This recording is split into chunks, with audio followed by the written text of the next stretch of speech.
Hello, everybody. Thought I would inform you that this is taken from a clip from my podcast. The whole podcast was over the birth of Christ, and the section you're seeing is really covering the birth of Christ itself. And with all that said, I hope you enjoy this video. This is where we're going to get to sort of the bad side of you could say the bad side of Christmas, so to speak, with King Herod.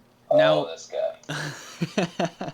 Now, when Jesus was born in Bethlehem of Judea, in the days of Herod the king, behold, came wise men from the east to Jerusalem, saying, Where is he that is born King of the Jews? For we have seen his star in the east, and are come to worship him. When Herod the king had heard these things, he was troubled, and all Jerusalem with him. And when he had gathered all the chief priests and scribes of the people together, he demanded of them where the Christ should be born. And they said unto him, In Bethlehem of Judea. For thus it is written by the prophet, And thou, Bethlehem, in the land of Judah, art not the least among the princes of Judah. For out of thee shall come a governor, that shall rule my people Israel. Then Herod, when he had privily called the wise men, inquired of them diligently what time the star appeared. And he sent them to Bethlehem, and said, Go and search diligently for the young child. And when ye have found him, bring me word again, that I may come and worship him also. When they had heard the king, they departed, and lo, the star, which they saw in the east, went before them, till it came and stood over where the young child was. When they saw the star, they rejoiced with exceeding great joy. And when they were come into the house, they saw the young child with Mary his mother, and fell down and worshipped him. And when they had opened their treasures, they presented unto him gifts, gold and frankincense and myrrh. And being warned of God in a dream that they should not return to Herod, they departed into their own country another way. So here we get introduced to this Herod guy, and it seems to me to be jealousy, that he's jealous that Christ is called the King of the Jews whenever he's supposed to be called the King of the Jews. And it doesn't say this explicitly here, but I remember it being stated that King Herod was planning on killing Jesus. That was his idea, and we'll see in a little bit how he plans on attempting to do that. And we see these three wise men. They see the sign, and we talked about this a little bit with the Christmas tree idea, that it's a hierarchy, and at the top of the hierarchy, which you can kind of think as like order at the top and chaos at the bottom. We also talked about this with John the Baptist not drinking any wine. This idea of letting a little bit of chaos in, this sort of chaos at the bottom and then order at the top. That's where the star is at. And so you can think of the sky. The sky is the orderly realm, and it's ordered because you have the sun and the moon, and they have their continuous cycles that always occur. Except for in the book of Joshua, whenever the Israelites enter into the promised land, it says that the sun was stopped. I think that's the only time whenever it was stopped. I'm not sure. But you have these ordered realms. Right? They always stay the same, effectively. And within that ordered realm, something new appears, and that is the star. And the wise men see that star. They see the signs in the heaven of the ordered realms. They're paying attention, and that allows them to see this new emergence of the King of Israel. And I think it's very important for us. One of the lessons that we can learn from the wise men is this idea that paying very close attention, is necessary almost to being alert, is necessary to finding opportunity, and that opportunity, so to speak, is Jesus. Now, in the Genesis creation account, I've been looking into the Hebrew words, and whenever it says the Spirit of God hovered over the face of the water, that word for hovering, it means to like be on the face of. But there's kind of this idea in verse 2 that God's paying very close attention to these chaotic waters. He was hovering over, but he was paying very close attention to the deep waters. And then every time it says, and God saw that it was good, that God's seeing, he's reflecting on his creation. It's not just like, okay, I said let there be light. Okay, cool, there was light. It's not that simple. And God saw. It means something like, and God paid very close attention to what he created. He made sure that it was good. And so it's this idea of paying attention to the signs. I think that's what we can get away from the wise men. And when they were departed, behold, the angel of the Lord appeared to Joseph in a dream, saying, Arise, and take the young child and his mother, and flee into Egypt, and be thou there until I bring thee word. For Herod will seek the young child to destroy him. When he arose, he took the young child and his mother by night, and departed into Egypt, and was there until the death of Herod, that it might be fulfilled which was spoken of the Lord by the prophet, saying, Out of Egypt have I called my son. So that's the idea, an interesting idea. I know in the Old Testament, the Canaanites are seen as like evil people, against God, and I don't really know what to make of Egypt. I know Abraham goes there to get food, and he's sort of disobeying God by doing that a little bit. It's not exactly clear. And then what else? Okay, the Israelites were enslaved in Egypt. But whenever they first went there with Joseph, it was kind of like the Pharaoh was very kind, you could say, to the Israelites.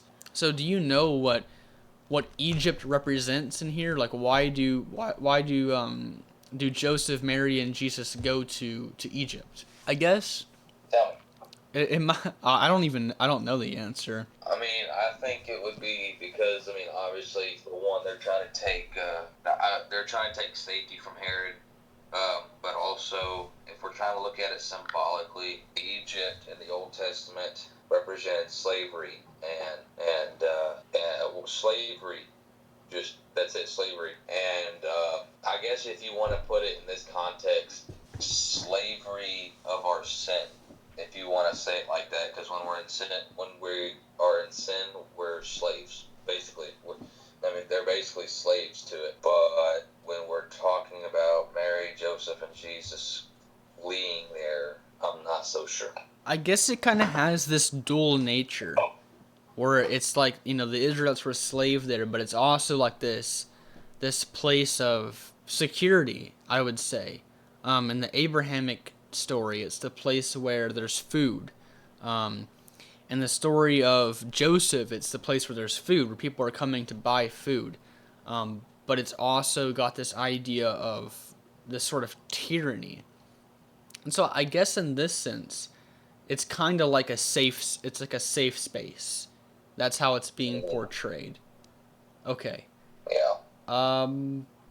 And then verse 16. Then Herod, when he saw that he was mocked of the wise men, was exceeding wroth, and sent forth and slew all the children that were in Bethlehem, and in all the coast thereof, from 2 years old and under, according to that time which he had diligently inquired of the wise men. Then was fulfilled that which was spoken by Jeremiah, or this one says Jeremy, but I think that means Jeremiah, the prophet, saying, In Ramah was there a voice heard, lamentation and weeping and great mourning, Rachel weeping for her children, and would not be comforted, because they are not. So this is like the downside, or the bad part of Christmas right here, where Herod is trying to kill Jesus, and well, it's not clear that this act is meant to kill Jesus, but it is clear that he's not happy,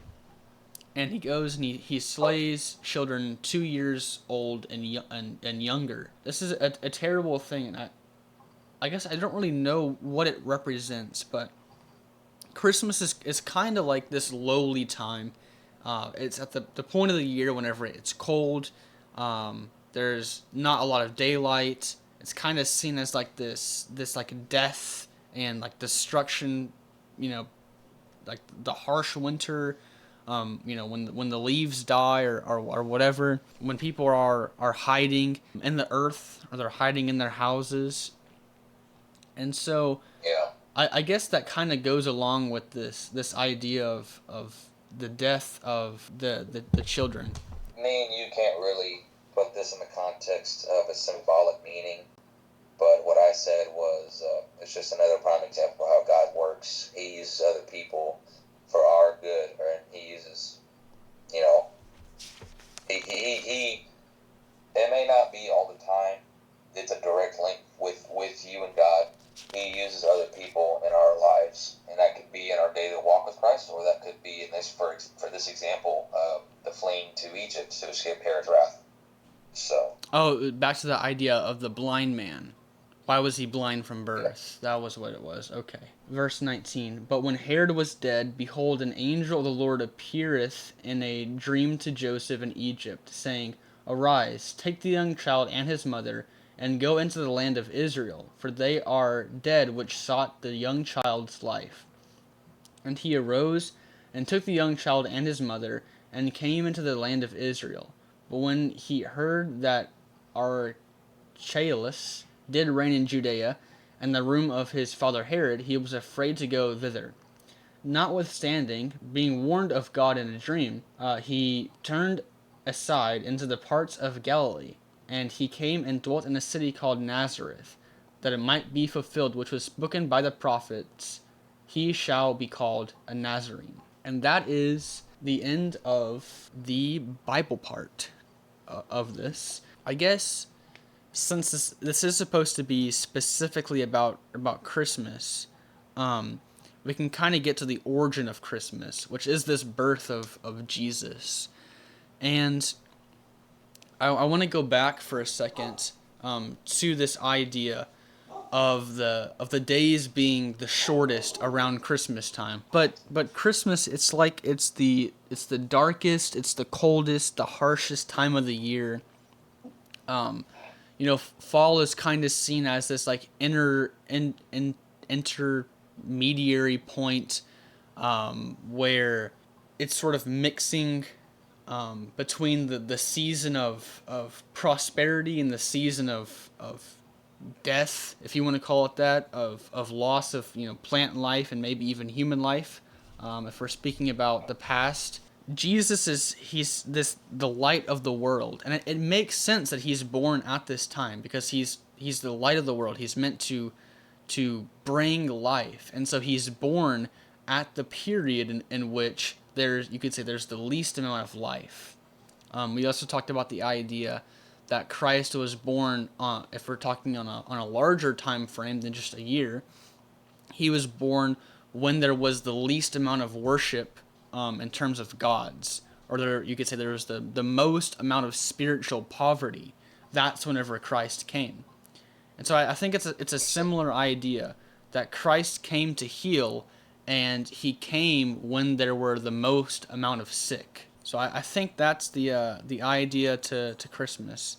If you have anything to add to just the idea of Christmas in general, you can make those final remarks now. To all y'all who are listening, me and Trevor included, don't overcomplicate Christmas. Like we said earlier, let there be fun, of course.